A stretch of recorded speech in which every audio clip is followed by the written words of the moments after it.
Bırak yere. Bırak herkes geldi.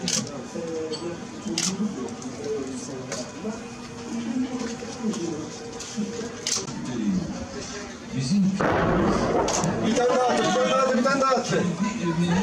Abla bak çek. Buraya gel.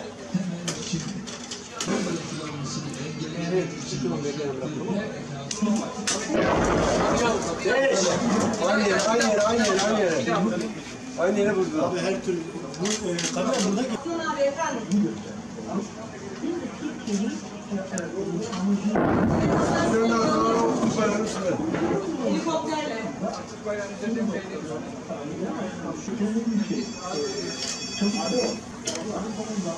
Hava topları atıyorlar, 7-8 tane oldu. 8 mi?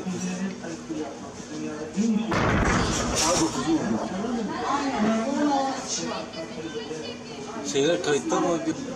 Tam duvara gel, bak tilkiler kaçıyor görüyor musun? Tilkiyi görüyor musun? Tilkiler kaçıyor. Tilkiyi görüyor musun?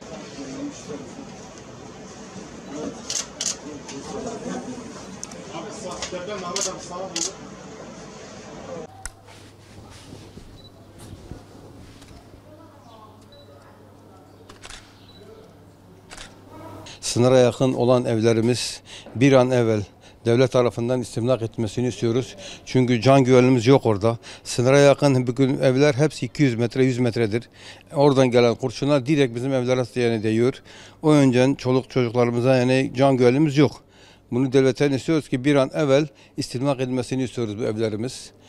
Çünkü can güvenliğimiz yok. En sonunda yani sonuçta bir zarar olduktan sonra eve ne yapacağız? Ama olmadan evvel bunu da şimdi yetkili kişilere iletiyoruz. Ve bundan sonra yani zaten Nusaybin'in daha önceki yapılan hendek kazmalarında gördüğünüz gibi darbe yedi. Şimdi gene darbe yedi, ikinci darbe yedi. Esnaf da ister istemez perişan durumdadır şu anda. Ne yapacağını bilmiyor. Bir sürü kredileri var, çekleri var. İtibarı kırılması için gerekenin devletle yapılması lazım. Zaten bunu daha önce de söyledik bunlar yetkili kişilere.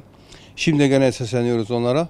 Bir an evvel bunun bitirmesini istiyoruz. Ve Nusaybin'in kaderi yani devamlı her 2-3 senede bu şekilde duruma geliyoruz. Nusaybin'in kaderi ise artık bilmiyorum çekeceğiz galiba. O yönden bir an evvel bu olayların bitmesini istiyoruz. Ve yetkililerden yani tek dilediğimiz budur. İnanır mısın yani sabaha kadar çocuklar yatamıyor. Çünkü sınıra yakınız. Evlerimizi bırakmışız, başka mahallelere gitmişiz. Gücü olan başka yerlere gidiyor. Olmayan da kendi akrabasının yanına gidiyor. O yönden yani bir an evvel bu sınıra yakın evleri istimlak edilmesini istiyoruz. Başka bir şey değil. Teşekkür ederim.